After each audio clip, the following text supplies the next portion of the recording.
Hey Computer, play About Bees podcast. Like, oh, it's only an hour away.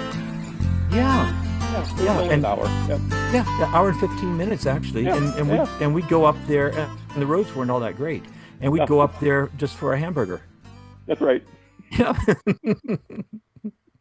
Well, there's no, nothing else. I mean, you want to go Yeah, somewhere. yeah. Do you remember the movie theater in Valmarie? Oh gosh, yeah. Yep, Oh gosh, yep, yeah. yeah, yep. They played the like in 1980, they played the latest releases from 1975. That'd be about right. Yes, yes, Yeah, yeah. yeah, So I remember watching Rocky there with yep, you. yep, Yeah. yep, No, yep, that was a great town, Valmarie, I, Saskatchewan. I yep. missed the introduction a little bit, but I'm guessing you guys, so you guys are childhood friends? Yeah, yeah, we are. We are. Yeah, we He have was, different last names, but we're actually know each other. yep, Joe is my little buddy, even when I was a young kid. Like I was say 12 years old and he was a 3-year old. Yep, Okay, so yep. not quite childhood friends, but close. Why can't we be childhood friends like that age group? Yeah, why not? What's Yeah, what's wrong with what's that? wrong with that? Yeah. My I Oh, know goodness. that's. that's I not think very you're nice. you're pushing the limit there, but yeah, you definitely could hang out. Joe's my youngest brother. Oh, I see. But Yes, his he did. last name is different. You bet. You bet it I'll, is. I'll I'll tell you the quick story, but Ronna, correct me. But the way I understood it was Dad went to first grade, and he had an Irish school teacher, and they asked him what his name was, and to pronounce the name correctly, it's Miksha, Miksha like that, and they wrote down Mcshaw because the teacher was Irish. Hmm. So Okay, so that our father's legal name was Mikshaw. Both names, WC Shaw. MC, Yeah. Or sorry. Mcshaw. Yeah. Yep, Yeah. Yeah. yep. So our father's legal name was Mikshaw. Almost all the children were born at home in a log cabin that our father built himself. Except Joe, he was so special. They went to the hospital when Joe was born. Well, And wait a since minute, Dave also. Yeah, Dave also because he was problematic, but he was the oldest one. So when Joe was born, the youngest one, they were at the hospital and they knew from our father's driver's license, his last name was Mick Shaw because that was his legal name. Although he used both names kind of interchangeably. Yep. And, if he got in trouble, he was the other name. And then they couldn't find him. So anyhow, when Joe was born, then they just filled out the birth certificate with our father's name, which was different than my name. Well, it sounds And I saying now that yeah. Sorry, I and, didn't. and I But kept and I kept the name because I felt that the name doesn't mean anything in life except for who you are. You are who you are. Your name, your last name doesn't mean a whole lot. This is somewhat true, and I think the other reason that you wanted a different name was because then nobody would confuse you with anybody else in your family. Well, they also pronounce my name correctly. They do, I know. I'm constantly getting the wrong name. Yeah. Yep, yep. Hmm. Even though it's the wrong name, it's the right name. It's the right name, Yeah, wrongly that's right. pronounced. Yeah. Yeah, that's right. Yep. is Yeah. Joe short for Joseph? Yes, sir. Okay, I see. Yep. Why do you ask that? I don't know. I thought I'd ask. Sometimes people just it's just Joe. Just no, it's not. Yeah, It could be Joseph short. Joseph Edward. Joseph Edward. Oh, Yep. got Hmm. got a middle name. I don't got a middle name. That's But something that I what's always what's felt left Bidzina out. short for? Bidzina is short for something, isn't it? Like Bidzinovich? Bidzina is actually it's a the origin word for Bidzina is just uncle, Bidza. Oh, Yeah, and so they've just extended it so it's Bidzina.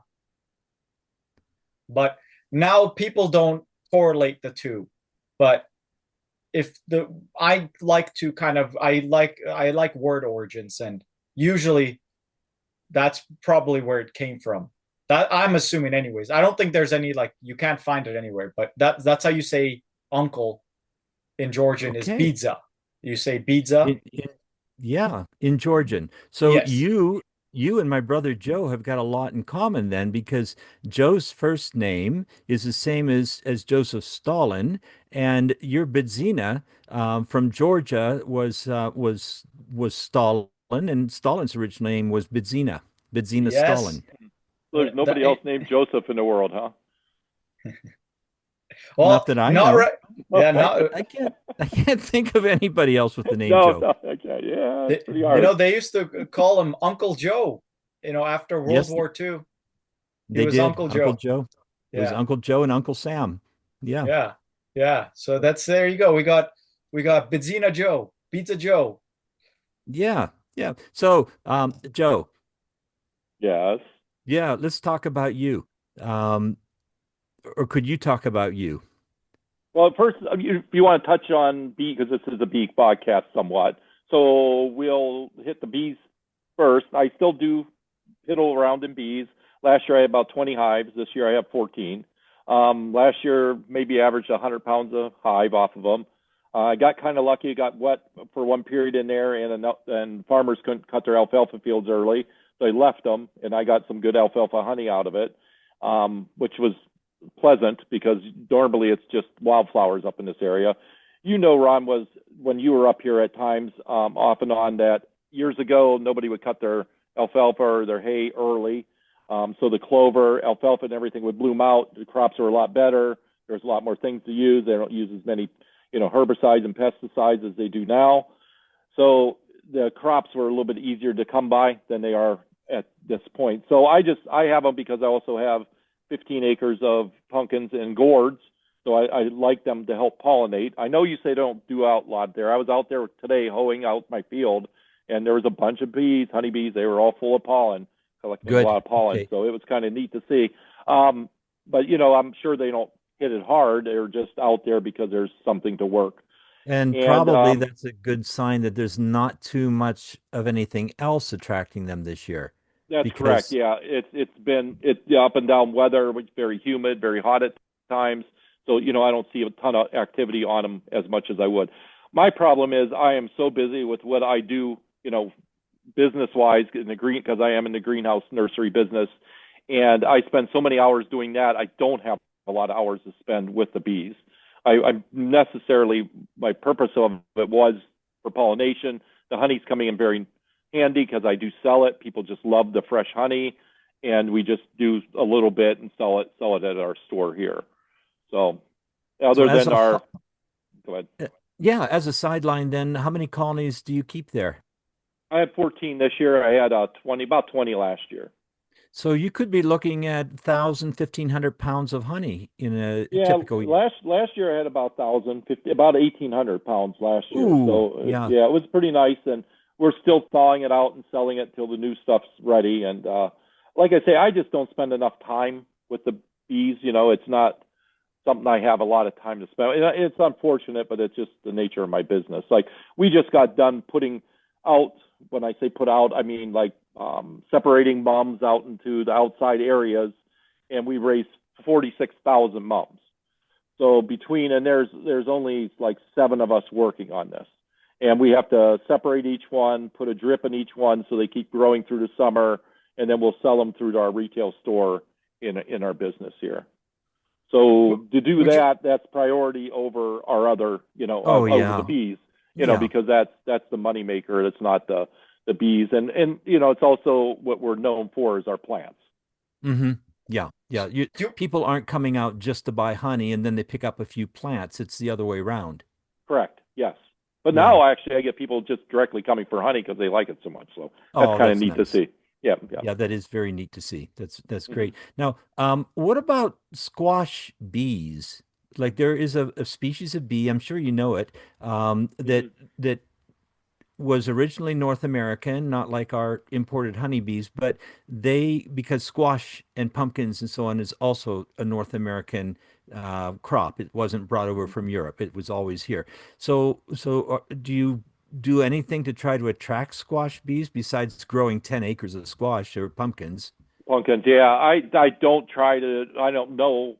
I guess I don't know enough about it to know how to attract them to the area. I do see them.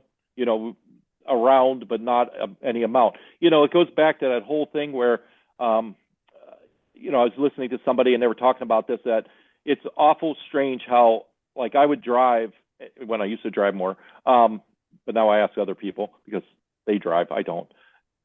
It's not because I can't. I just don't have time. Right. It's that how many insects you'd have to clean off your windshield at times. Like, you go to a gas station all the time. You'd be cleaning bugs off your windshield all the time during the day, night. 30 years ago. Yeah, 30 years ago. Exactly. Even 20 years ago. Now, you hardly find a wash station at a gas station to clean bugs off. There's just no insects like abundance around everywhere. You'll have your mosquitoes, of course, or you have your deer flies and stuff like that, but nothing like where it was before, where you'd hit 10 bees and see them splatter and have honey on them. You just don't see anything like that. And it could be wild bees, you know what I'm saying? It's not necessarily a honeybee, but that's just depleted, so the complex system that we live in and how it affects everything, then I start to think to myself, and, is it something I'm driving to myself because I want to think about it this way, or is it actually happening? Is there less birds now? Because I don't see as many birds as I used to. Now, am I just trying to put that in myself? Well, what they eat? They would eat the insects, which are not there. Now, is it all from the insecticides and, different types of things? There's no proven fact to that, because also the farming has changed so much that we don't have weeds everywhere. We don't have, the sides of the roads are always clean. You have invasive species taking over more and more. You got the parsnips, you got things like that. And, it's just an observation I think everybody could see, that you're just not cleaning insects off your windshield like you used to.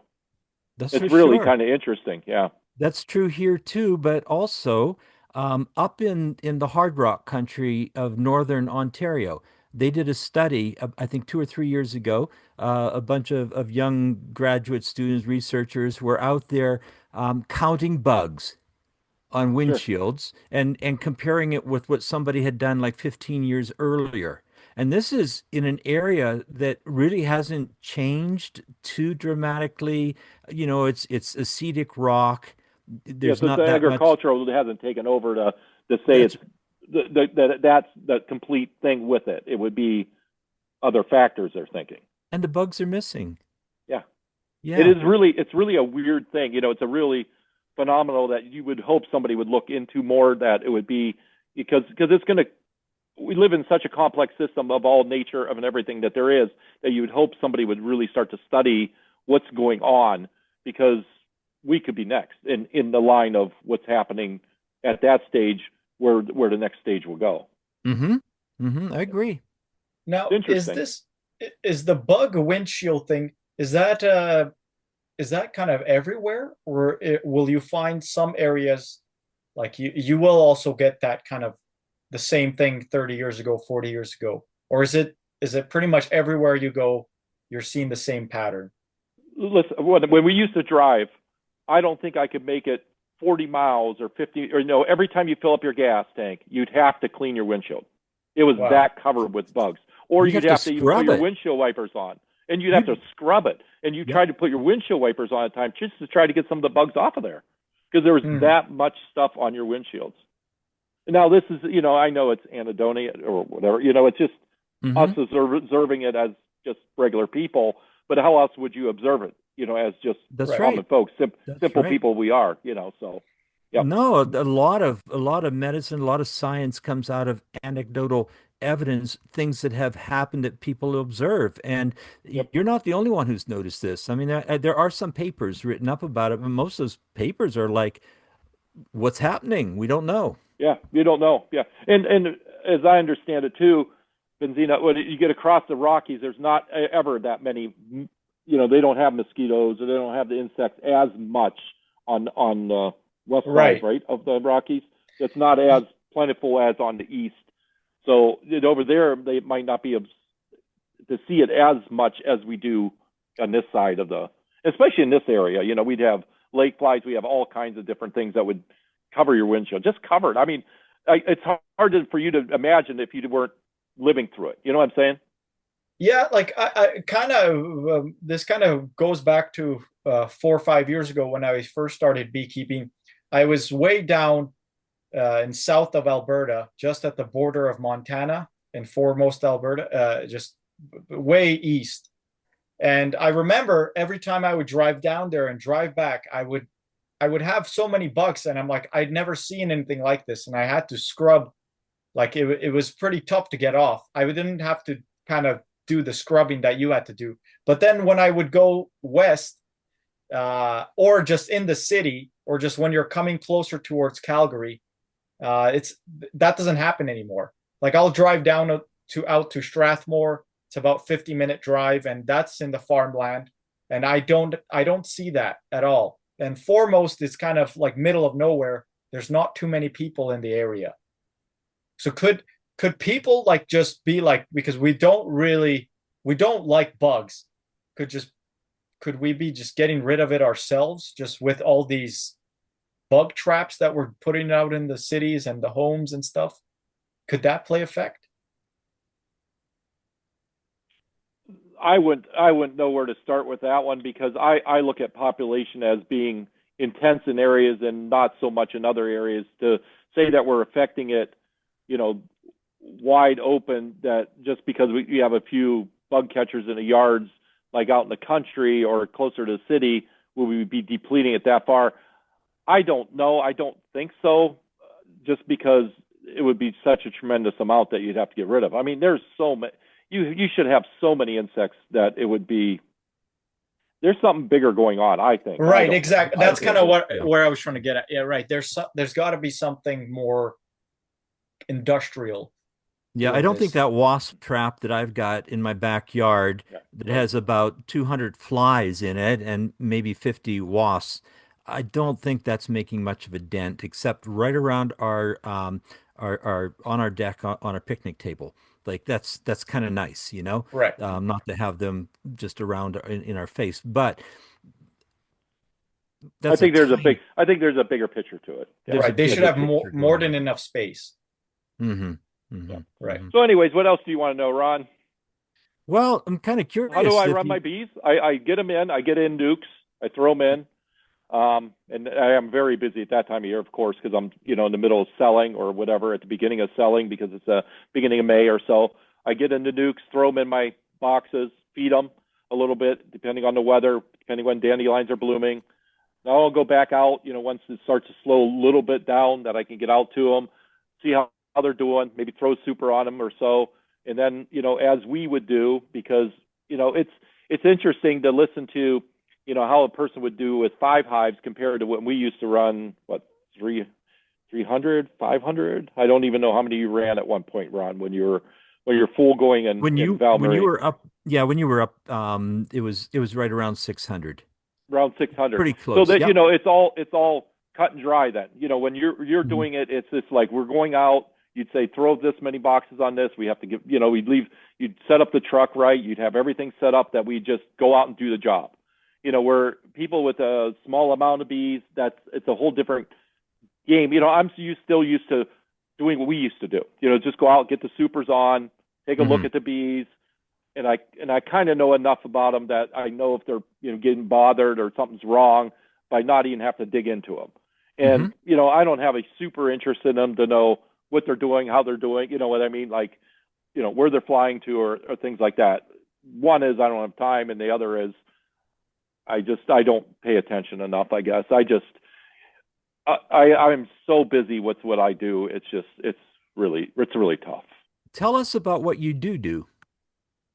Well, my main focus is growing plants. So we grow about 3 million plants a year in the greenhouses.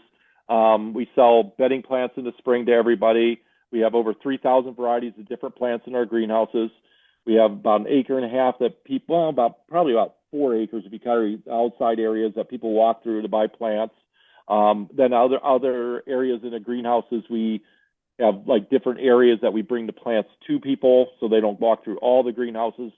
And we just, then I have a potting shed. I do everything on the higher end, high tech. I looked at it this way. If I'm in this business and I'm going to be competing with the guys that have 27 acres or 30 acres of greenhouse and they're shipping to the Home Depot or Lowe's or any other of the box stores, I'm going to have to find a way to get close to competing with what they do. So that means I have to become as efficient as they are, and I can beat them because they'll have freight on it. I don't have freight on it. So then I can find a way to get pricing closer to what they would do and still be able to make a living at what I do, but I got to be as efficient. So I have automatic transplanters. I have automatic seeders to put seed in. I have a whole soil system in my place that takes soil from a bag, grinds it up, goes onto conveyors, drops it in machines. We run highly efficient. When we're planting perennials, we could do 8,000 a day. We're running mums. We can transplant about the same. We can do one every second, is what my son always says, is about what we could start pushing out when we're really in high push planting. So that is what we do, is plants. I mean, that's my focus. That's what I know the most of, is plants. Mm-hmm. Mm-hmm. Yeah. So kind of leaning into what you do and what you know, have you seen any kind of a change in demand where people are looking for more native plants because of the bee thing? No, I hear comments about them. We get customers that are looking for that. The problem with native plants is they're wild. So they'll get taller, they fall over, they don't look as neat. So if you have a native area, in your nursery or in your area, the plants don't look good, because they're going to naturally grow different, I could say. Or the only way you could regulate them would be to put growth regulators on them. Then you're taking away the natural growth habit of the plant by putting growth regulators on them. So we shy away from that only because people would not buy them. It's just because they don't look great. Somebody wants to put a flower bed in for just bees and stuff. I mean, they'll still pollinate. They still work. I see the bees all over, the pansies we have and other plants we have in the area. So that's never really a big issue with that. The bees are, even wild bees getting to them, native bees. So I don't know. There's not a push for that. There is subsidized questions about, pollinators and doing all that and stuff like that. But it's more so people are just after to make their yards look good. Yeah. Yep. Yeah. And the hummingbirds and, the butterflies and. And I'm guessing I'm going to just assume that your clientele is a higher end clientele. Nope. I will get everybody from buying a $1.50 plant to buying a $60 planter. But yeah, I price everything very, very reasonable. It goes from anybody that would have $3 in their pocket to somebody would have $1 million in their account somewhere. I get all kinds through our greenhouse, and it's also because of the way our place looks and the way we do things. I mean, we have a greenhouse area where customers go. There's 7-foot walkways, so they can have their cart. 2 people can walk by each other. Everything has concrete. Handicapped people can get around very easily. Makes it accessible to anybody and everybody that wants to buy a plant. We're there for. So you could buy a tomato plant for $1.50. So I mean, we try to be on the very reasonable side of, and we make a living doing it. So I'm happy with what pricing's at. Right. For example, our mums, why we sell, in a 9-inch mum, we'll sell about 36,000, 37,000 of them. I will sell that many because I sell them for a lot less than other places would. So like, I will sell them this year for $5 for $28 or $6 each. Now, every other nursery or other places around will sell at least $8 to $10 a piece. So my cost in them, which I, do figure out and have everything, I know exactly what I have in my input cost in them, because that's part of everything I'm doing is what is the input and, what your take back out of it. And I have very little invested in that mum at this time of year because I don't have the heat. I don't have, the extra room. It's outside room. It's not like building a greenhouse and trying to get your investment out. So there's so many ways I save money growing them that why not pass it on to the customer? Yes. I'm not here to make a ton of money. I'm just here to provide a great product for people to enjoy the rest of their lives. So, and I continue to do it. I'm 63, so I'm younger than Ron because I'm at the very tail of all the kids. But people say, well, you're going to retire. You're going to try to do, I want to try to keep doing this the longest I can. I have a gift of what I do. I have this real gift to be able to raise plants and be able to take care of them and run it efficiently and be able to work the hours I do. And mentally, it doesn't tear me apart like some people can't do it. And I feel like if I don't give that gift back, that is, to me, is what is wrong with human nature and all humans in a sense, is that it's more about what they can get out of everybody else than what they can give everybody else. And I feel like I'm able to do what I do, so why not keep doing it? Because if it makes thousands, I mean, I'll have 40 to 50,000 people come through my place in the spring. If it makes those people happy, isn't that worth anything? It sure what, is. what else? Yes. What else is there? Yeah. Yeah. I mean, Yeah. but you know, with that mindset, you know, where you have an American flag behind you, you know, it's, you know, I just did that to aggravate Ron. no, Oh, it doesn't aggravate me. I've seen those before. I've seen them sewn on the butts of people. I've seen them in bandanas. I've seen people wear them as bathing suits. I mean, it just doesn't bother me. That looks fine. I just thought that Oh, the blue looks so dark. Yeah, we'll go back to that colorblind thing. If you ask me where I sit with America and with, what it's turned into, I believe in America, what it started as. What it has turned into, I have very little use for. It's not what we as Americans should be like. It's not what we should be doing. But I am just one small little person that, is. Well, I could see how it could bother you, because what I understand is your philosophy sounds like, 180-degree opposite from what the prevailing attitude is. What can I get? What can be mine? What can I own? I don't care who I'm stepping on. Yep. If I cheat or whatever, that's fine as long as I get ahead. And I really admire what you do. I've saw you grow up, and you always were an extraordinarily hardworking person. Like, you just, even as a little kid, you loved to work, you loved to build, you loved to do things and learn as you go. Like, that's just part of your nature. But to see this now, how you love to share, like, and that's really, in my own way of looking at it, you can only be happy when you're trying to make somebody else happy. That's really the key to happiness. And you can, And use your gift for that. I mean, just like you have turned your gifts from all the things you've done in your life to now trying to help people understand native bees and how to take care of them to make them happy on what they do. It's well, not thank so you. much how much can I make off this or what am I going to get out of this? It's more so how can I help society as a whole? Because if everybody acted that way, it would be a whole lot easier to live, because then they're not going to be after you because, why didn't you do this for me? Why didn't you, that's one of the hardest things I have in staying in business is the part where people just, bitch at me, I'm sorry to, and it gets very aggravating because, I'm here to provide something for you, work my butt off for you. And then you're going to complain about something like that? Go find but you don't get many get out of complaints. bed. Go get You out don't of get bed. many. Oh, yes. Enough.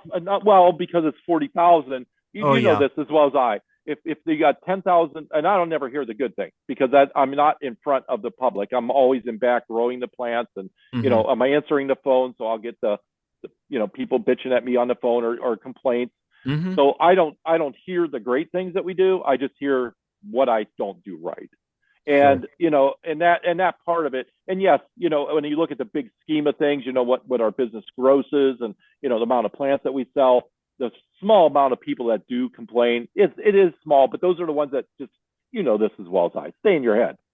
They just stay in your head. So yeah, but you kind of have to just accept that some people will never be satisfied. Oh, I know that they shouldn't get out of bed. Yeah, stay in bed. Right. Yeah. Sorry, I was just gonna to finish my point. I didn't mean to bring up the American flag to kind of like a stickler, but we were talking about the original idea of America, and Adam Smith, the invisible hand of capitalism. If the baker wants to be the best baker in the village, he's gonna make the best damn bread there is. And he's not gonna skip out on all the ingredients. He's make it with love and passion, and I kind of see that from you. And that's that mindset. People that will get millions. Yeah, I will get billions. Yeah. yeah. It served us well in our business. I mean, people really respect how we do it, what we do. I mean, it takes a lot of work, to just, some people would say, well, it's sacrificing or whatever. I never look at it that way because I don't think it's a bad thing. I think it's just, I've been very blessed, as you would, not as being a religious thing, but just that I have the gifts to be able to do what I do. There's not everybody that can do that. Same as Ron, No. not everybody can do what Ron does. Not everybody can do what you do. And I think the problem with society is that they don't find, they always want to think they should be somebody else, that they need their gifts that somebody else has, and not realize the gifts they have to give to the world. And if they would just find that makes them happy, and it also helps society, because you're not trying to be somebody else. You're trying to be what you got given to you as your gift. Yeah, and sometimes people kind of we'll just kind of sell ourselves short, go for a career or whatever that might pay more than our passions, and that's the life that they'll live. Yeah, sometimes the people say that I just have a passion for this business. I just look at it. It's like at this point for me, for now it's my 40. I'll be going to 42 years of doing this, because I started this business when I was 21. It's just so easy for me. It's just clockwork. I know exactly what to do, what to expect. I can look at a plant, know exactly what's going on, even being colorblind. Welcome to the club. Yeah. Yeah, right. So it's just at a certain point you just say to yourself, why quit, or why give up what you've learned. No, I thought about myself growing plants, and just the idea of like, oh my God, now I just got to learn all this.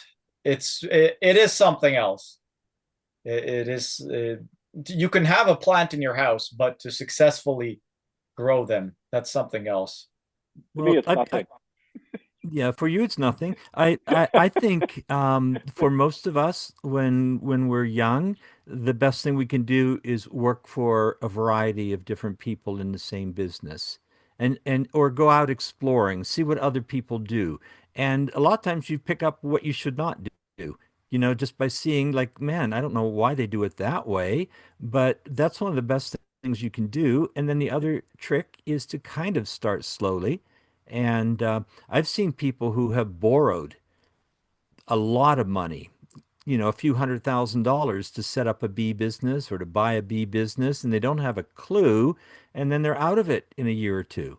It just, you've got to kind of work into it, and it really helps if you work for somebody else for a while. So if plants become something that really interests you, then you would want to go work in somebody's greenhouse for a while Right. and just see how they do it. Right, Yeah. exactly. Just get an entry level job and then just work from there. What you're saying there, Ron, reminds me of a story. I listen to a lot of books because in the mornings, I do a lot of watering or a lot of work by myself, or just checking out the greenhouse and stuff. So I listen to a lot of podcasts, a lot of books. Like I've listened to almost every one of your guys' done. All right. Thank you so much. Yeah. I appreciate that. Are you going to start as a sponsor? Like what's the name of your company there? Mine? Yeah. Honeymoon Acres. Honeymoon Acres. And you're located near what town in New Holstein, Wisconsin. New Holstein, Wisconsin. Okay. So send us a check for $200 for what we just covered.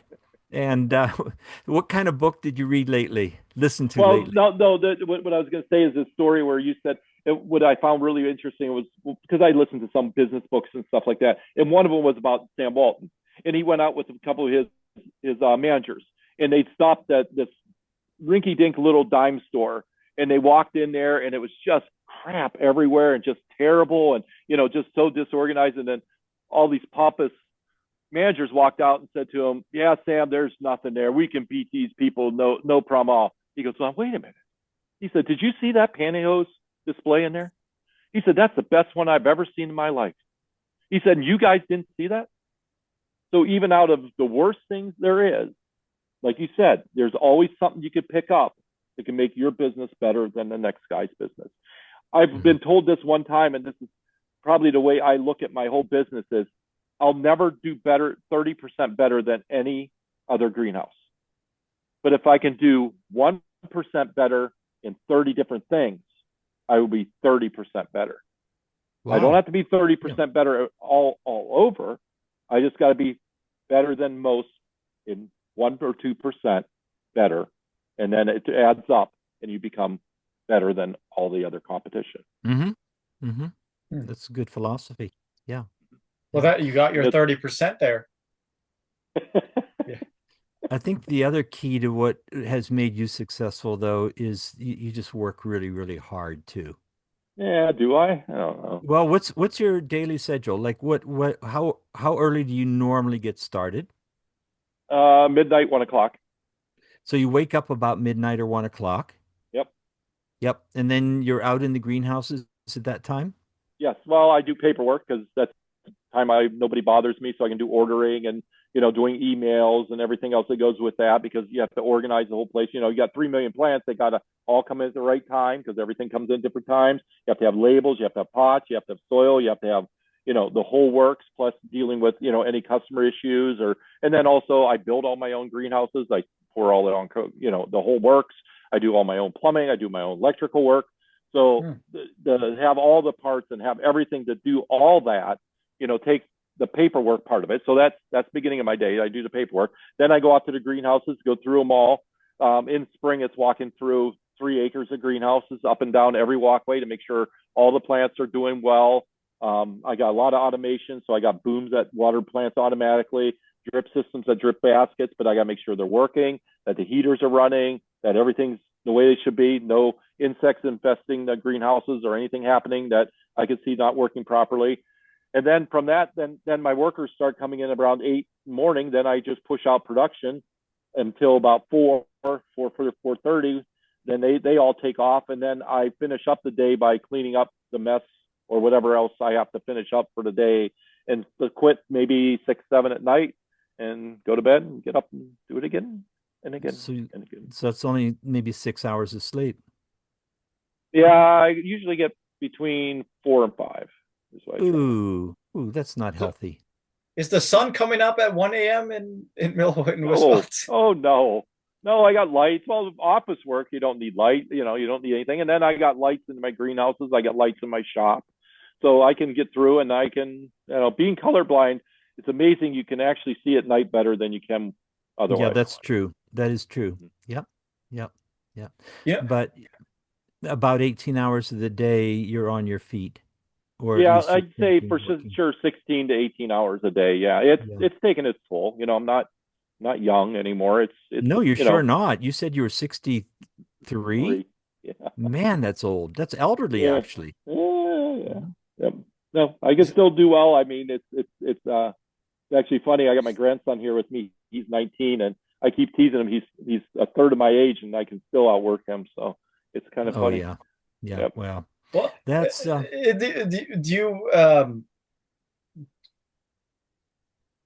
you do this 7 days a week? Yeah, I might not do 16 hours a day on Sunday. It might be 12. I don't, very seldom do I ever work under 12 hours a day. Mm-hmm. Why would I give up any? I think it goes back to maybe our mother dying or something that affected me in the sense that I never want to lose any day that I could do something. That I never want to just take a day and not do a darn thing, because I think that's just, I don't have many and I don't want to waste it. I just want to be productive. I want to have something out of it. I don't want to it's just so precious to me. Every day is just precious. I don't want to. Absolutely true. And our mother was only 49. You were only about 9 years old. And and all she really wanted was to live so she could work, to look at the kids, take care of the kids. Like, she wasn't asking for anything else. So, to respect her memory, to, carry on being a productive person and trying to contribute something. That's, what else is there? Yeah. Yeah. What else? Yeah. To me, what else is there? Do I need to go sit on the beach? No. Do I need to go And everybody has. I'm not saying everybody should be like me. When people say that, they're like, then they get. I guess it's almost on that. It's not jealous, but it's like they want to make fun of you because what you do. They'll call you workaholic. They'll call you these different things. But that's all in perspective of how you want to look at it. Is it a workaholic when I'm with my kids or when I'm doing things or, when I'm supplying so much to so many people and I'm not like, when you think of like an alcoholic or things like that, they're usually abusive to other people or abusive to things. I'm not abusing anything here. I am just trying to provide something for a lot of people and provide also livings for my kids and my grandkids and, have something to pass on, if they want it. If they don't, I don't give a crap what they do, and so that's to me, where do you put all that in life is that I just don't look at it that way. And people there's jealousy, people, the enviness of people, it actually gets quite obnoxious at times. Yeah. Because they want to make fun of me. They want to make fun of me. Well, I think that stems from some jealousy, that they think there's something wrong with you. You're an other, you're in that other category. You're not in a going lot of to ways all. I am. Boy, if we talk about anything, Ron, you just go everywhere with this. Yeah, I that's also fun. I also feel like that jealousy kind of comes from they kind of feel like you're making them look bad. You're like, why are you working so hard and I'm not? Like, it's just and that's part of it. Then they always want to say you're lucky. Yeah. Oh yeah, that's ridiculous. There is some amount of luck. We have to attribute the fact that that you're alive, that that you are able to stand up, that you are able to move, you are able to think as clearly and as well as you do, because what you do is 80% thinking. Like when you say walking through all those greenhouses, yeah, that's physically hard on your feet and your legs, but you're looking, you're thinking, you're watching, you're checking on everything. So that's there's some luck in there, but it's also you have to apply that. You can't just sit on luck and hope things will fall your way. Or you could say it almost as genetic. You know what I mean? Like genetically, I've got the ability to be able to do this. You got abilities that you have over other people.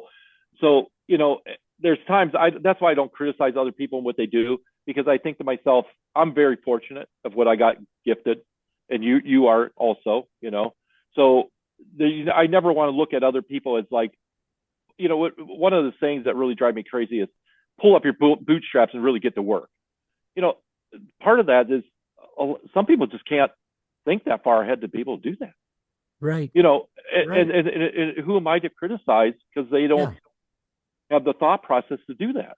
Mm-hmm. Or they might not even have any bootstraps. Correct. Oh. Or they don't know how to do it. So then that's just part of intelligence that, that's the one problem I think most people have, is that they don't want to observe other people that do have gifts that they don't have. They think they should have everything everybody else has. And often without working for it. Correct. Right. But they don't know how to work for it. Right. They're not capable of it. No. Just a week or so ago, I went to two different elderly folks' homes, retirement homes, and gave presentations on native bees and honeybees to about 30 people in each group. And looking around there, how could you say to any of those people, and some of them were only in their 50s, but they have different illnesses, different problems, and how could you say to any of them, pull up, get out there, go flip burgers or something, It's not fair to even begin to think that way. And that can be also extended to younger people who came from homes that they never learned how to work, or genetically they just didn't broken get homes. Broken homes. Broken homes. Oh my goodness. Yeah. Yeah. That's I tough. mean, it is tough, and then you think to yourself, who are you to say that you shouldn't, because at one time people were pushing that idea that, you should have a universal income. Everybody should get $1,000 to live a month. Right. And, we did that part here. Of me, that happened here for a little bit during COVID. Yeah, that's true. I look at it as, Or in the at one US point, too. Yeah. yeah, we did. Yeah, we did. Yeah. At one point you think to yourself, why should you help those people? But then the other part of you says that you are. I keep going to the gifted word because I don't know what else to call it.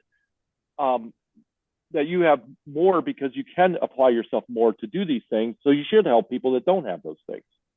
Mm-hmm. So my way of trying to help people is trying to provide a product that they can buy very reasonably.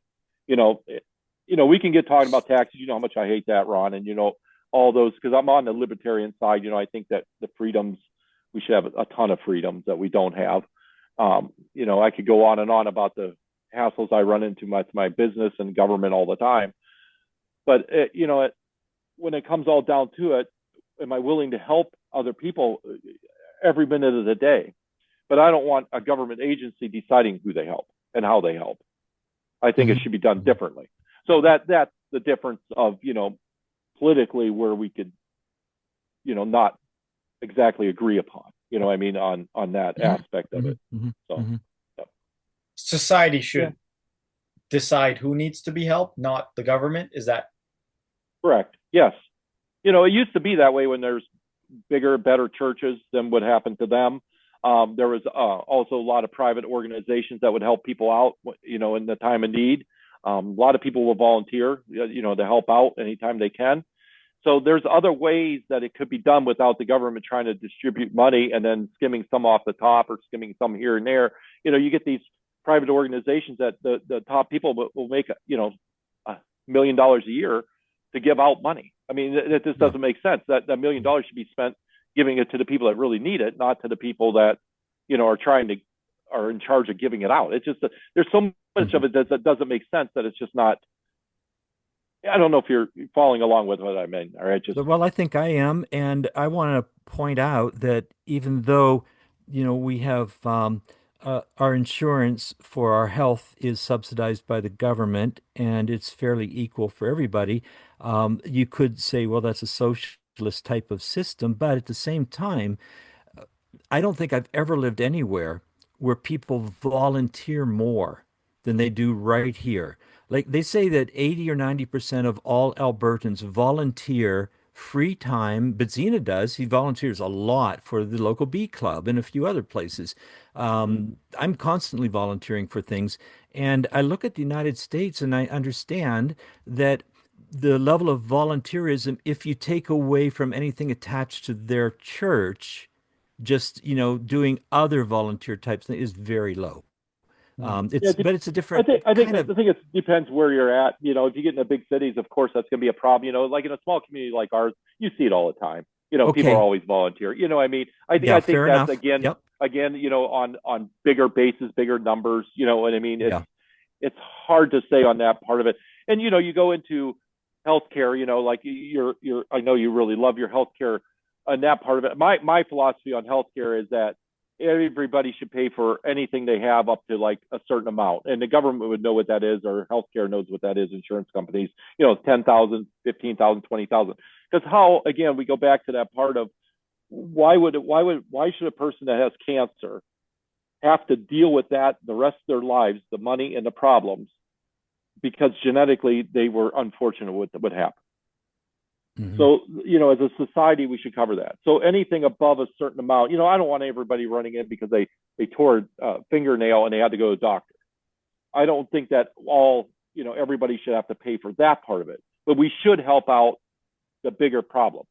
If you have a bigger problem, that's where every individual should help out. And that's how I look at it. I certainly agree with you on that. And one way that we try to limit the hangnails from showing up at the hospital is our wait times can be 6 hours. Well, I got a story to tell. Actually, this shirt I'm wearing, it's from Kelowna, and in the province, our neighboring province, and I got it there when I broke my arm. You can kind of see here, I got a scar going all the way here to here. I have 13 screws and a plate for the rest of my life inside my arm. And I broke it. I went to the emergency hospital. Oh, wait a minute. Were you doing something stupid? It was a boating accident. I I What was were you being doing that pulled. for? Yeah, They you should were have been working bees. You should have been Yeah, working bees. you should have been working your bees. That wouldn't have happened. It was Go actually ahead. I'm Canada sorry. Day. It was July 1st, Canada Day. Who Ruined it. takes who takes Canada off anyway? I certainly I, didn't. I had a pile of seismic sitting in front of me. I've taken Canada Day off every year until this year when the BQ needed. But anyways, so I broke my arm. I went to the emergency, and I'm not making any noises. I'm just kind of like out of it, and I'm telling them, I'm like, listen, I'm telling you it's broken. Please, like, do something about it. They tell me no. They're like, you would be screaming in pain right now if it was broken. So they sit me down. I wait for 3 hours to get an x-ray. Finally, they get me an x-ray. Another hour goes by until the doctor checks it out. And I'm in the room. She's looking at it. And she's like, oh my God, your arm is really broken. That's the first words she said. Oh my God, your arms is really broken. And she's like, get him pain reliever right now. And they shoot me up with something that I get sick from. I kept puking. I think I OD'd or something. So 4 hours. But once they figured it out, they did a surgery and everything. I was out of the cast within a month and a half. Whatever they put in there, they said it's stronger than a cast. And so it was, Do you find it? I can it's use a both weaker... arms. Yeah, I was just going to ask you that. Do you have any long-term? I can't extend it fully. It just Okay. But that's kind of, it hurts a little bit, but it's fine. It's actually, they say it's stronger. Yeah. I was right-handed, and I had to do like a year of physiotherapy on my left hand. So because of that physiotherapy, I kind of became ambidextrous. So I don't know. There's always a silver lining. Oh yeah, that's a really good thing. If you ever, need, like, the other hand quits working, then you've got one to spare. I will say, when I had my heart attack, I didn't wait 6 hours. I didn't wait 2 minutes. I came They made in. me wait in the hospital. Yeah, no, that for me, I told them that, that I think I'm having a heart attack. Okay, you're in, triage and back in the back room. And once I got in and they put me in one of those, what are they called? Gurneys? I'm lying there. They're taking me down for a scan, whatever that CT or whatever they do. And I had another heart attack right there. And that one would have been a killer if I hadn't been in the hospital. That would have been the end of it. So I can't complain. And then with my motor neuron disorder, they've always been right on top. Like, whatever they can do, and any health issue I've actually had, I've never waited 6 hours. I don't think I've ever waited more than about an hour. And then it would have been something that was much less serious. But anyhow, for you to go through that in British Columbia, well, that's British Columbia for you. They're more laid back. They are. relax. Well, it was Kelowna, and then the surgery happened here in Calgary, and they did it the next day. They flew you back here? Nope. They gave me 12 fentanyl pills, and I told them that I was going to be. We drove here, and they're like, "Well, you got about 3 days before you can do a surgery. So here's 12 fentanyl pills, and you can take a road trip back." And I said, "Screw that." I got the first plane ticket out on my own dime, and I was back in Calgary in about 40. Well, there was a jet stream. We actually touched down in like 25 minutes. Whoa. You get up there, hit that fast moving jet stream, and you landed just like that. That's amazing. It was. But to add to that, the system here does get abused by the, it's, when you say free, people think, oh, free. Well, it's not free. We're paying out of, like, it comes out of, someone has to pay for it. But even when I came to Canada first in 2005, any small little thing, like I would get a fever, my parents, we would go to the hospital. Eventually we figured out, no, you go to the clinic first, and then if it's serious, and then you go to the hospital. But we have a lot of immigration that comes, like, we had 1.5 million people come to Canada just last year, and they don't want to abuse it, and they don't necessarily are like thinking they're abusing, or that's not their like motive, but it gets abused just because like, oh, I got a cut, I got a this, I got that, I got a headache, I'm gonna go get a doctor's note, or I don't know, because you go to the emergency, then you got the day off the next day. I've never taken the day off the next day if I could do any work at all. Well, but I like don't if know. you know you can, they your work can't. They're not going to say that. Oh, well, you're in the emergency room, so I guess you something's wrong with you. But you know, in And you know, America, you got to pay for it if you go to the and you know, it emergency. was not 1.5 million people who came to Canada. We only have 40 million people to start with. So No, what you're we had talking, a no, we did. We had a the, it was about 1.5 million. I want to say that no, I'm serious, Ron. This is what they did. sure. They've brought in. It was we had a consistent immigration since whoever they've been had the immigration policy, but it's been about 250,000 to 200,000 people every year was coming to Canada. And then in 2022, 2023, during the Ukraine war, they brought in about over 1 million people. No, they didn't, but that's okay. Why don't But we talk about Joe? I'll find this. Sure, go ahead, find it.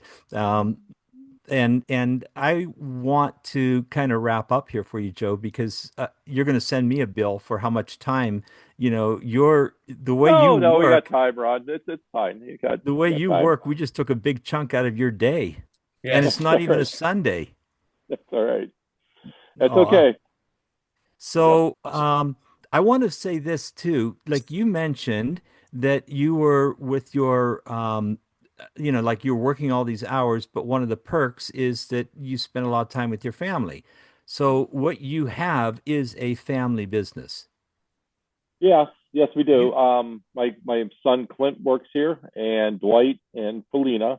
They all work here. Dwight's spouse Allison works here, and Clint's wife just recently started working here too. She's Joellen. She's working here now too. So it is, and then I really only have one full time other person, and then I have two or three part time people.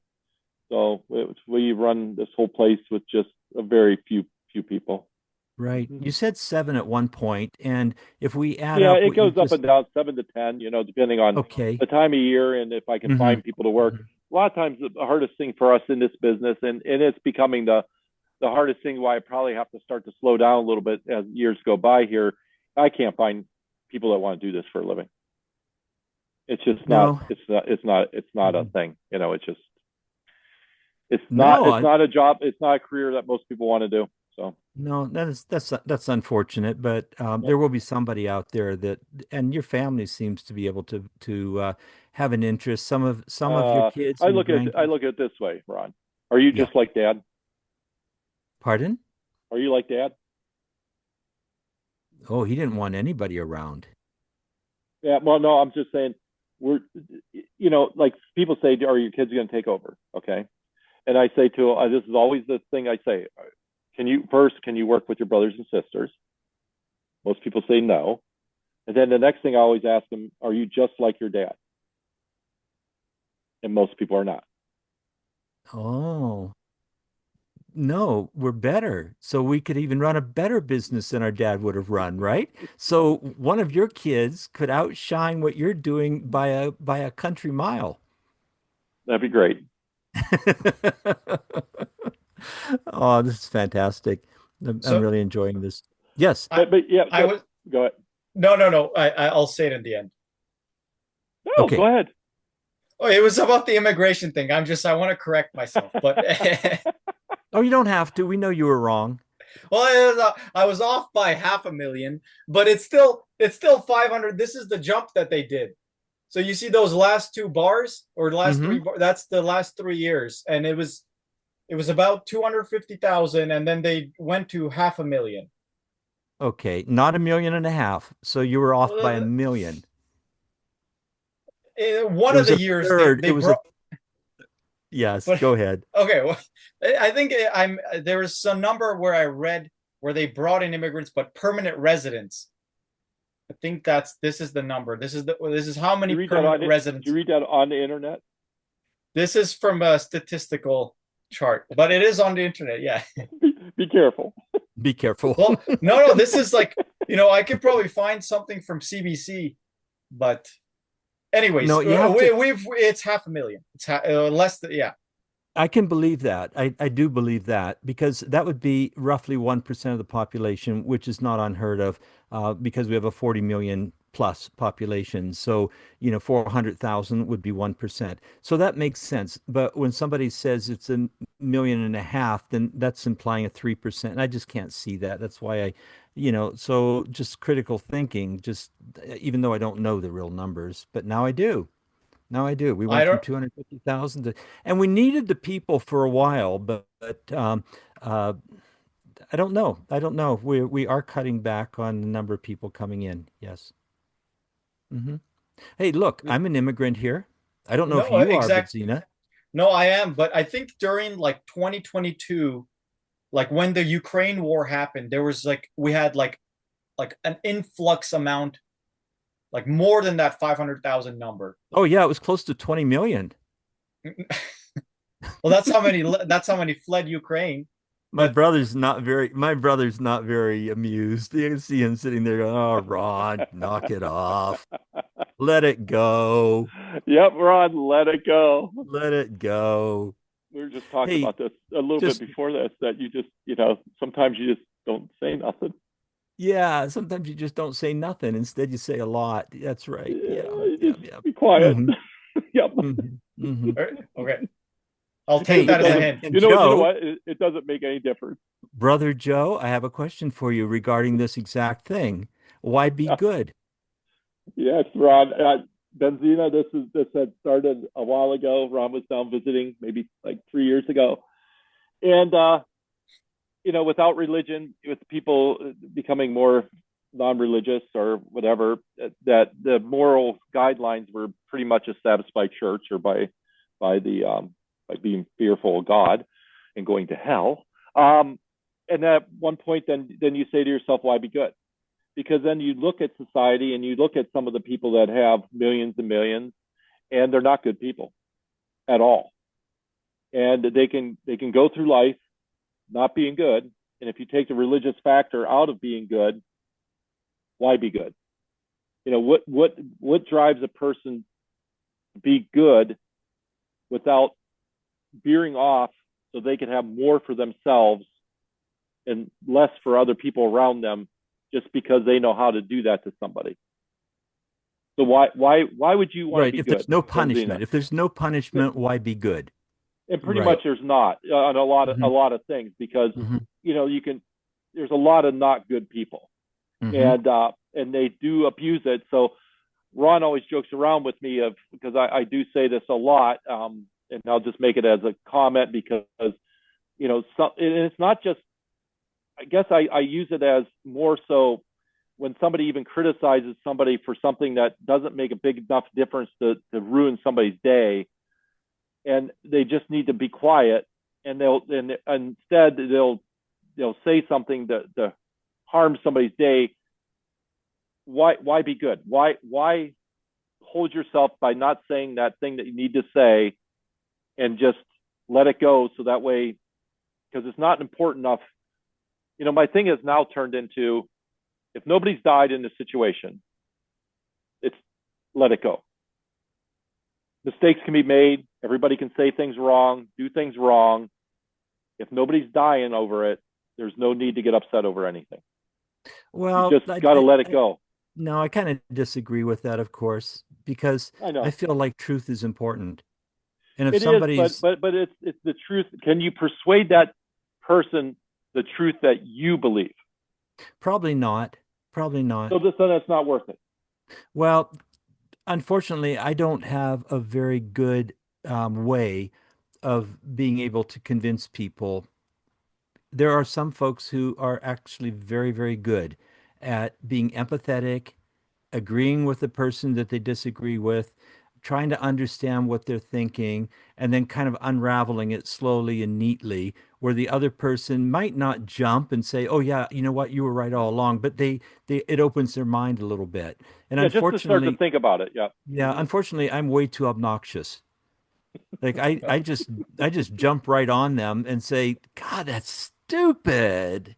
You Well, know? Well, I'm gonna go back to if we count from 2022, that's 2023, you're 2020, still on this.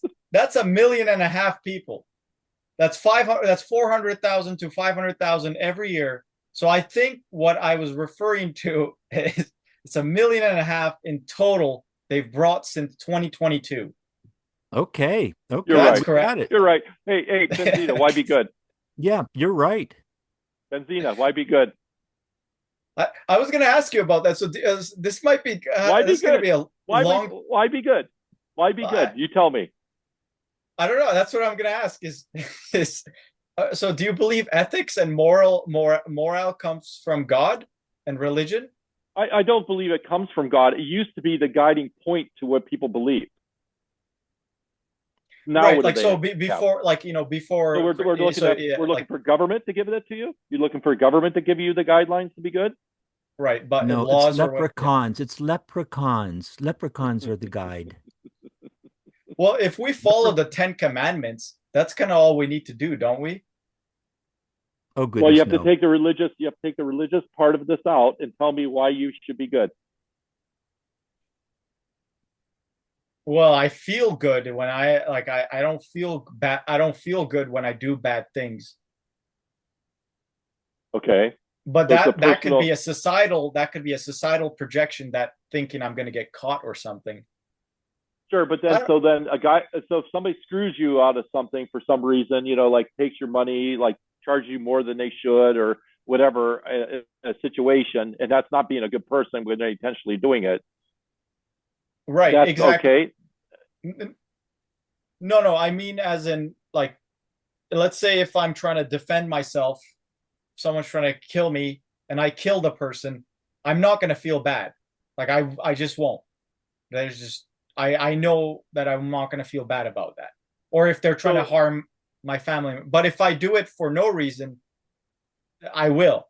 Even I don't know where that's coming from. Maybe if I was grown up in a society where like it was just anarchy, maybe I would just freely kill everyone. But that's the most extreme version. Sorry, but I don't know. I don't know where but that to me in my mind, it's like it's bad to do it. It's ingrained in us. Well, I can understand that, and I think the reason it's ingrained in us for most people is because of evolution. We had to survive as a tribe, as a group. And, it's not immoral in most people's eyes to go to war against another tribe that we feel like is going to hurt us. So Right, we don't have too many qualms about enlisting in the army or dropping bombs on the enemy. That's something that we seem to accept pretty easily. But within our own tribe, we evolved in a way that, with just a few anomalous exceptions, a few people who somehow genetically didn't inherit, who became psychopaths, who right. became oh, And Genghis narcissistic. they're needed. Khan, yeah, They were needed. Genghis Khan, huh? Yes, that would be a good example. Yeah, it would be a fine example because you're trying to say that the tribe wouldn't accept it, but the tribe had to accept him, or you'd be Yes. dead. But not just that, but if your tribe wants to be strong, you want a couple of psychopaths on your team. Right. Right. And I think that you're absolutely right. And I think that probably is also baked into our evolutionary path. So the majority of people are kind of like get along, help support the old folks, support the babies, as long as there's enough food.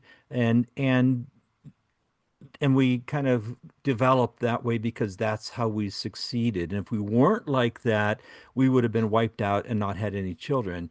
But there are also a few people in every tribe, every group, that would be able to be ruthless and Right. not have too many qualms about it. And we needed them because we can't all be kind of too kind, you know. So I think that's where it comes from. I think that's the why be good isn't even a question. It's more, why be good? Because I can't help it. That's the way we develop. That's the way we are, with some exceptions. And they're very notable exceptions. They get in the news more than anybody else, more than Joe, who is good, and Joe's falling asleep anyway.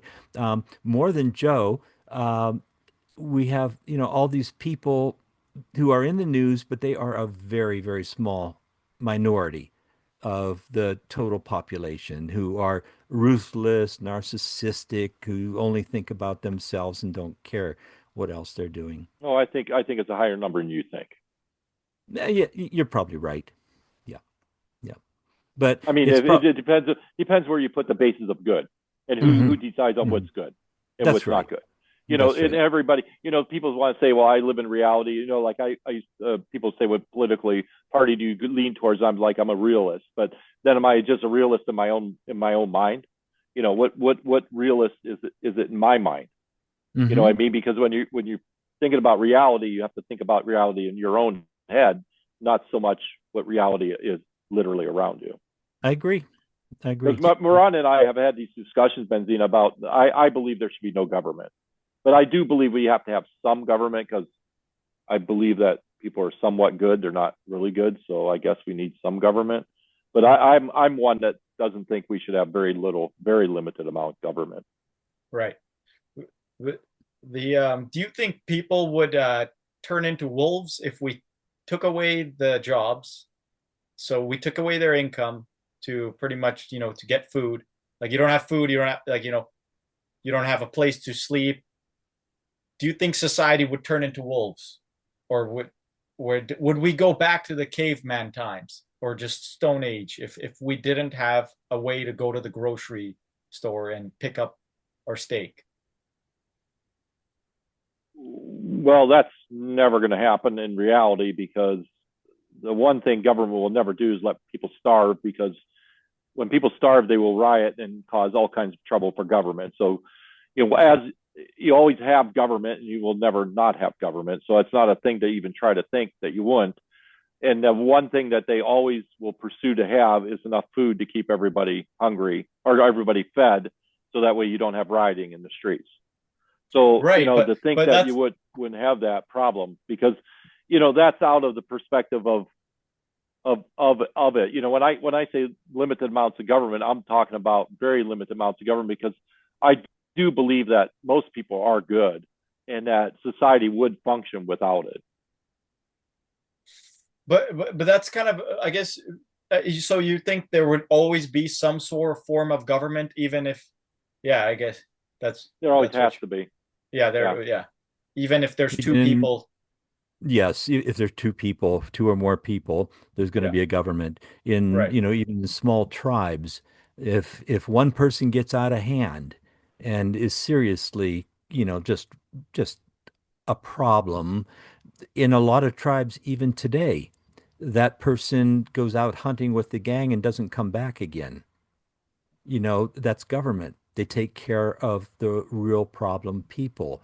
You do need those psychopaths at times, but if they are hurting the tribe, the family, the group that you're in, so yeah, if somebody has to fairly distribute the food. The old man can't go out and hunt every day, but he might be able to remember that when there was a drought, everybody went over that mountain over there to get the food because on the other side of that mountain, it usually doesn't get that dry. So you maintain people who aren't even contributing to the family just either out of respect, even with the simplest tribes. I mean, there's human dignity, but also out of just the recognition that those people can still be valuable.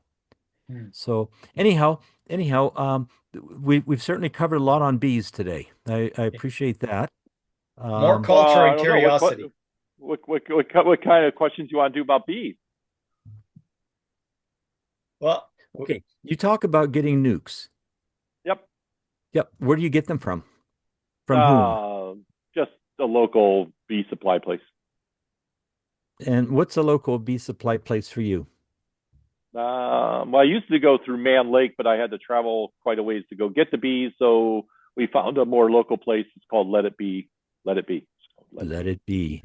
And it's run by John Lennon and his wife Oko Yoko, Yoko Yoko, Ono. Yoko. No, not really.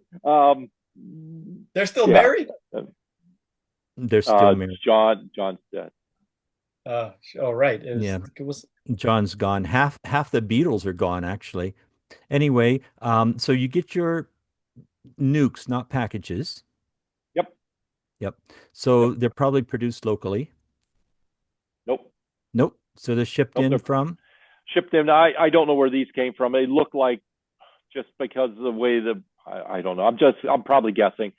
More like Tennessee, Georgia area they come in Mhm. from. Yep. You could usually tell just by the way they buzz because they would have kind of a drawl to their buzz, like instead of the That's Wisconsin a bad. That's a buzz, bad. buzz. That's a bad dad joke. Yeah, but the Wisconsin buzz is more like a question. Have you noticed that? A lot of people in Wisconsin, when they say a statement, like, this is the way it is. You know how they know it's American B? How? USB.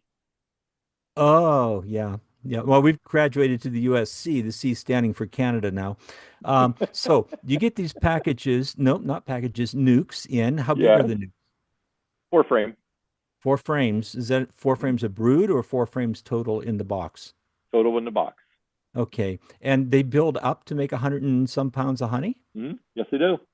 Yep. And when, And actually, we've talked, where I don't even try to treat for mites. I try not to do a whole lot with them through the summer months, because it's almost the amount of the problems of overwintering and the cost of overwintering. It's almost worthwhile to just strip them down, let the bees die off, take all the honey, and start over next year. Then I'm not fighting the mite problem year to year. I'm not Mhm. fighting, the problem of getting them over winter and losing part of them. I don't need to split them because I just go out to buy them. I rate my honey prices on exactly what my investment is. Mhm. So, everything's kept track of. Then Your I equipment stays indoors for the most the part over equipment the stays winter. indoors, right, over winter. So everything's stored inside. No After the wrapping. bees, no wrapping, no extra work, because Hmm. it's hours. When you start to think about hours, you start to think about per person, per hour, per minute, per what it's going to take you. Hmm. And by the time I start to figure all that out, and when I look at the whole big picture of time, and then if you don't have time, you're saving so much time. And what you're actually going to get out of a hive that may overwinter compared to a guarantee almost out of a nuke, that all just depends on the weather, and the Hmm. conditions that you would have. It doesn't Hmm. really depend on It would the. with the overwintered colony, which if it overwinters really poorly, it'll be full of nosema and dysentery and it won't Yep. develop and it'll have an old queen. Or if it winters really well, you'll be chasing bees in the trees. Right. Yeah. Or trying to get out there to split. And, for my sake, for what I do, Hmm. it's best to just start over, start clean, because I Hmm. don't have to go out and look at them. I just go out and put the packages, put the nukes in, which is very easy to do. Just Yep. flop the frames in there, put a second deep on it, put the frame in there for feeding them, and then you just go from there. So it's actually fairly easy to do. So I went for the ease of it, not so much the like trying to get the best out of it. You know what I mean? Like Hmm. saving Hmm. the bee, or having them year to year, or trying to split them and getting more bees out of it. So Hmm. Hmm. that's actually the direction we talked about this at one point, because Right. it's about the dollars. I mean, Hmm. if you hate to do that, people say that about everything, that you don't want to break things down to dollars. Oh, it's all about money for you then. No, it's about being feasible in what you're doing, Hmm. because just to say you're going to do it just to do it is not really to me it's not in my head. I mean, like you Right. were saying, my head doesn't work that way. My head works in, what's this going to cost, how much time is this going to take, what am I going to get out of this. Do I like the bees? Yes. I grew up with them, as as you did. So Hmm. it is in our blood. We do enjoy that. I do enjoy going out there, but I have to also look at what else is it going to affect me doing that. You know what I'm saying? Well, I do know what you're saying, and I agree with you. And I also want to add that sometimes it's in the best interest of the bees to not have to go through a winter and die, get Right. moldy, start to Right. suffer, And then starve over a starve to death. period of Right. Yeah. weeks. Yeah. And these days, 50 or 60% of all the colonies in the United States that are put into winter end up dead in the spring. Yep. Right. So you have to consider that most of your bees, I've been advocating exactly what you're talking about for a while up here, and most people look at me like, I'm not a very nice person, because I'm saying that, well, But we should. I think it's better because like you just went through the whole thing of how they're going to die, what they're going to die of. And then also I look at it as I don't have to treat them. I don't have to put the chemicals on them. Mhm. Again, we complain about, oh, all the pesticides they put on farms, all the chemicals. We're doing that to bees. We're Yes, we literally are. putting it Yeah, directly into a beehive. yeah, I don't yeah. do any of that. So my honey is actually cleaner in a sense because I don't do any of that. Right, I'm just right. keeping my honey clean as can be because I'm not adding any of the, so-called remedies because everybody thinks that that's gonna, I mean, at one point they thought DDT was the best thing ever. Hmm. As maybe there is enough proof, maybe there's enough research on what we're trying to treat the mites for that doesn't affect anything. But how do you know? Right. How do you know it's not killing other insects? Our insect conversation we had earlier. How do you know Mhm. that's not part of the whole scheme of what we're trying to do to protect our own interests and not protect? You know what I'm saying? I do. Yeah, I I get do. I and I'm in it all between. Having contributes. right. It all contributes. I'm not a guy that just has two hives and just like it reminds me of customers that come in and are master gardeners and they know everything about plants. I know how to produce millions of plants. I would probably struggle producing two plants, because it would bore me. But Hmm. when I can produce millions of plants, I know how to do it, what to do. I know every disease. I know all the things I need to know about it. But it would be the same as a big beekeeper compared to somebody that has two hives. And I'm kind of in between there where I probably could run 100 hives if that's really where I was after or, what I want to do or more if that's the intention I wanted. But my intention is just to have them for pollination, hopefully, and then produce us some honey because I love honey and it's nice to have my own that I know where exactly it's coming from and exactly that I'm not putting anything into it. So Right. as we talked, Ron, and as we discussed this, for a couple of years now, so my whole thing now is just I strip them hard and I let Hmm. them die off, and then that's it. Hmm. I wish it was back when we were doing bees, Ron, and we get what cyanide was it right, Yeah, and I we never just go did out and that kill with, them. right. I never did that with the bees in Saskatchewan. I never killed them because I was trying to build up my numbers and take a chance on them wintering every year. Oh, But I, okay, but I did work for beekeepers, and the cyanide was a dust yep. that you could basically tilt a bee colony on its back. So the bottom entrance is facing up, and you take a teaspoon of cyanide gas dust and sprinkle it onto the bottom board so it didn't get into the equipment. And within minutes, all the bees were dead. And they didn't seem to suffer because there was no vomit. They weren't throwing up everywhere. Right. They were just out. It was just, it was It just was done. gassed them. It just That gassed was them. as Yeah. late as So say the mid 1970s, which already is over 50 years ago now.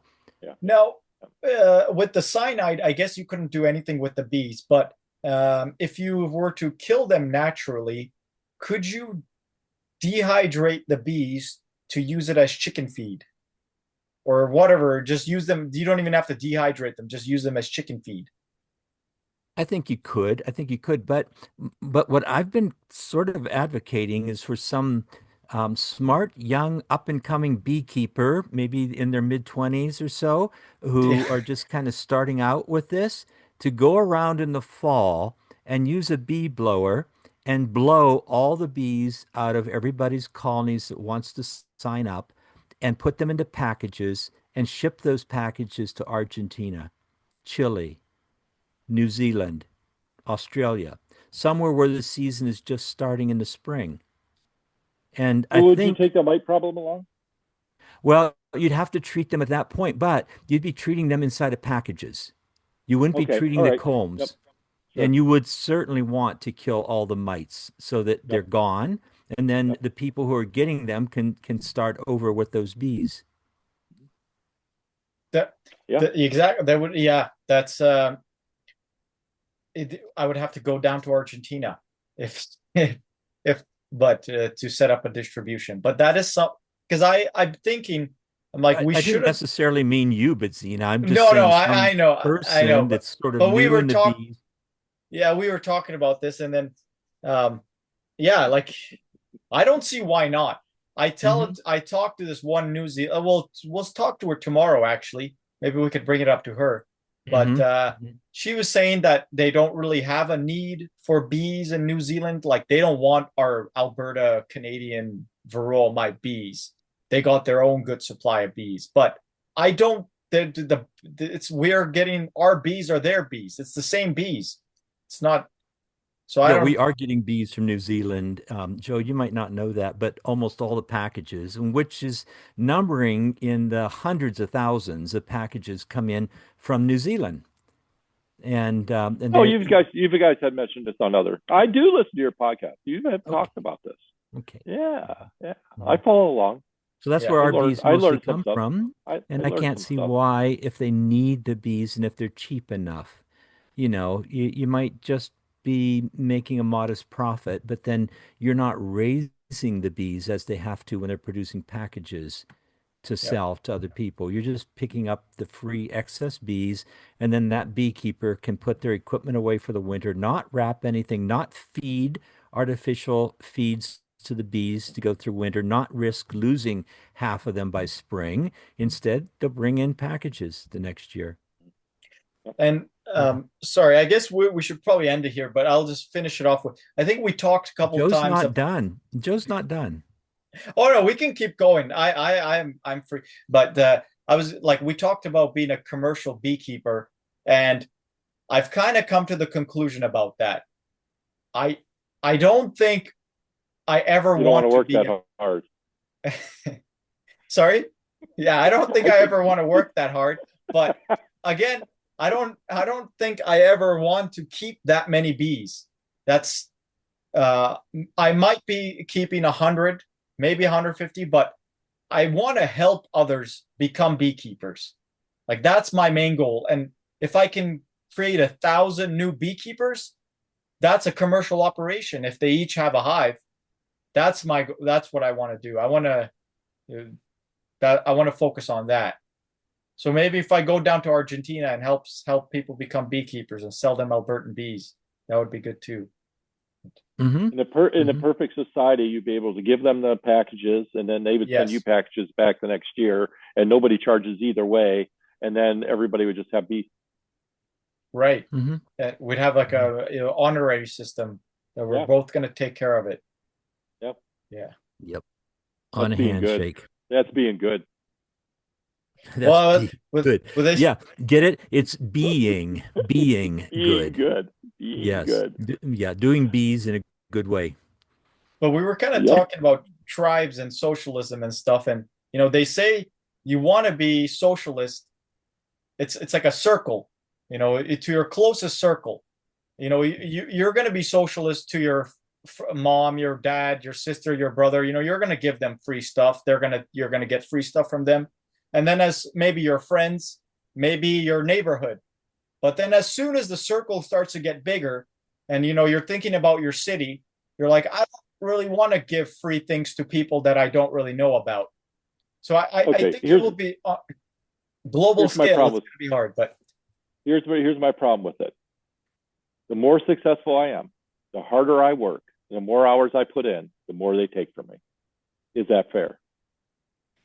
exactly. You almost you don't feel like you're incentivized to work harder.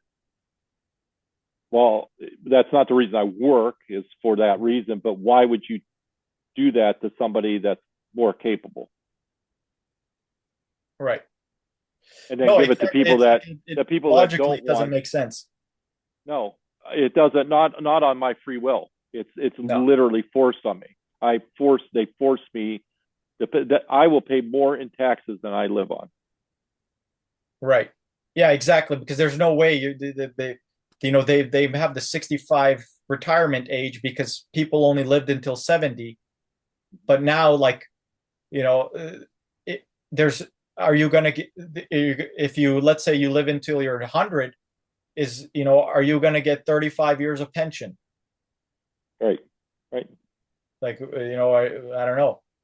Apparently they say they will, but I don't. If They what if will, yeah, everybody or so, if yeah, if everybody is but like that, they can't do it. There's not but enough money to pay. but on that old socialist thing is that you say that everybody helps everybody till it gets too expanded, but it is that way, but that's not the way it works. It is work the way it does work, and we're closer probably to a socialist government, I think, than you guys are. Is the fact that they take so much from the most productive people and give it to the people that are not productive, and on a basis that there's a lot of people making money on that situation as it goes through. It'd be one thing if they could just literally take it and give it that way, but there's people that take the money as it makes it through way through a system. We're not doing a whole lot of anything. It would be good if they had a receipt for what they spend the tax dollars on. And if they would just send it out like an annual report. This is what we spend our tax. Well, it'll probably be a freaking who knows how long it is, but it would be like and I heard that they wanted to introduce some sort of law where they're trying to reduce fine prints. These terms and conditions. There's like 6 page of fine print, and so they're pulling fast ones over people. Like even if let's say they sent out a receipt, they just backlog everybody with like a giant phone book of receipts, and good luck going through all of them. Yeah. Yeah. Yep. A lot of red tape. Ron, why should they take all my money? They shouldn't take all of your money, but why should you care if you have enough to live as comfortably as you want to? Because I want to use it to do the things I want to. I want to give it to the people I want to. Okay, that's fair enough. And you can, and then deduct that from your taxes. Not very easily. No, well, it's a little easier up here, I guess, in Canada. Yeah, because part of the income that they're taxing is me paying off my business. So the And then payments that you who owns the business when you pay it off? So your equity is going up. You're probably worth. Is it though? Because how much is it really worth? And who's to say how much it's worth? It's a unique business. Most businesses like this sell what, 50 cents on a dollar? No, on a no, dollar? no. 10 cents on a dollar. 10 cents on a dollar. Well, it'd be like a commercial honeybee business, right? Mm-hmm. It would be the same thing. So what kind of equity do you really have? And then they're taxing you as you're presumably getting richer because I own all this. But, as the fact of it is, I really don't own any of it. On top of it all, I got to pay property taxes to be able to live where I live. the so property taxes, I don't ever own anything. I don't get if that. I don't pay my property taxes, I will get booted off my own property. Yeah, that's pretty much like a permanent lease that they've kind of put on people, huh? Like this. Yeah. Yeah. Do you guys own your mineral rights in the US when you buy land? No, I have no clue.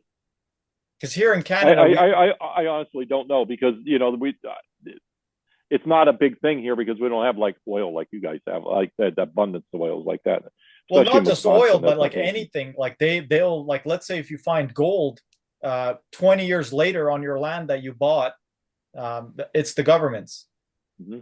Well, not necessarily. It depends on a lot of things. The railroad was built across Canada because the government said that the railroad can have the rights to any minerals within a mile of the railroad track. So that was a gift so that's actually owned by like the Canadian Pacific Railway, for example. They Right. own mineral rights, and there was even a big, huge oil company that came out of it. I think it was Ancana that originally was a railroad company that had all this oil. If you arrived in Canada as a homesteader, then you have homesteaded rights for any of the minerals underneath the ground on that property. Now, the majority of people don't fall into those categories. And in those cases, if somebody wants to exploit something under the ground, they can't arbitrarily come onto your property and start drilling for it. They have to, first of all, buy the rights from the government, and that's what helps to pay for our health care, by the way. And then they have to pay the farmer for a lease for the amount of property that they're disturbing. So if there's a wheat field there, or even just the access, they have to build a road to the oil pump, to the mule head, and for any tanks that they're putting out there.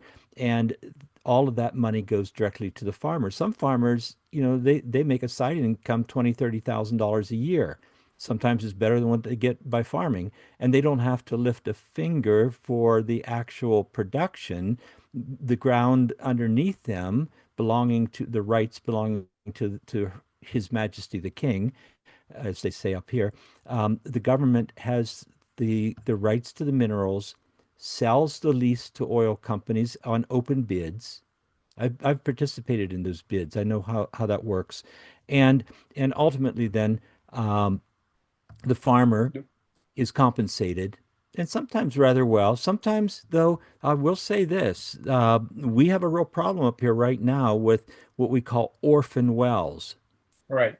Not Orson Welles, the movie director, but orphan wells, wells that were abandoned by companies that went out of business intentionally, let themselves go bankrupt so they don't have to go back and clean up the mess that they made by drilling that oil well. So some farmers are actually hurting now.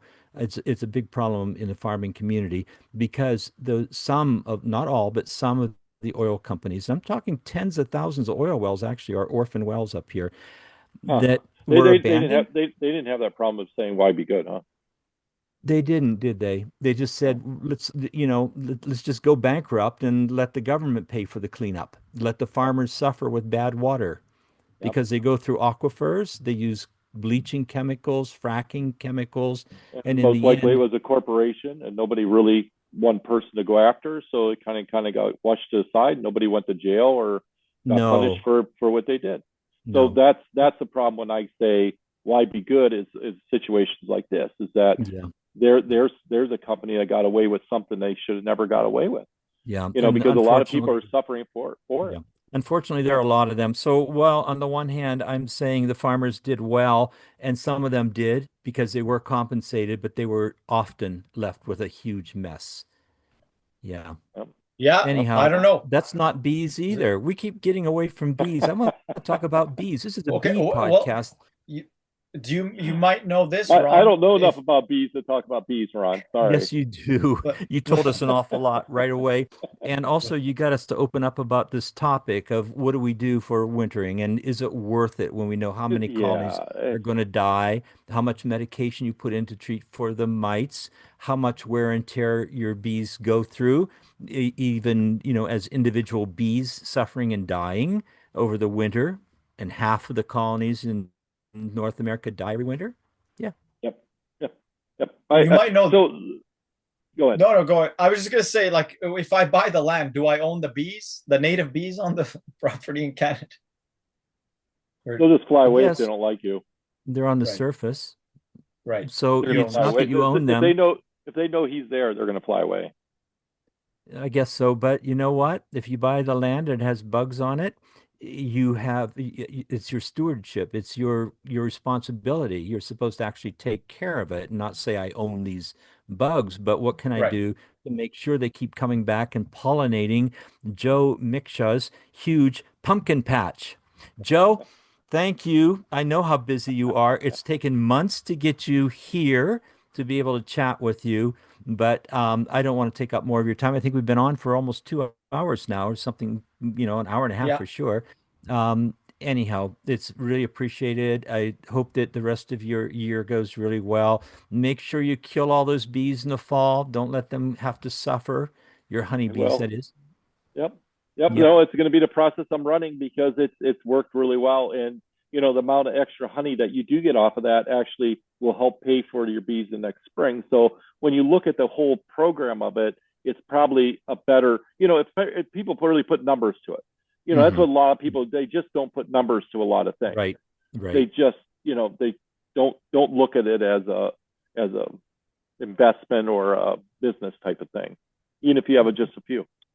That's right. That's Yeah. right. Yeah, Joe, Hey, this was amazing, and you've beaten our longest recorded podcast, and by a long shot. I'm pretty sure at least half an hour. It could be even longer, which is So, great. We've been trying to go for a just long one. One more thing. Do you have any question you'd like to ask me? Well, I do have a lot of plant questions, but maybe could I? Is there if I'm ever in Wisconsin, could I come visit you? I got a phone number. You can text me anytime you want, and I'll answer any question you got. Okay. Then there we go. I'll send it off on the text. Thanks, I guess thanks for inviting me. You too. It's a pleasure to be on here, and I'm glad we got this to work. So thank you. Thank you. This has been absolutely great. Bidzina, do you want to drive it home? Yes. Thank you, everyone, for listening. Join us next week for a fresh episode about bees, culture, and curiosity. Thank you. Bye, everybody. It's been great. Go on. Be well.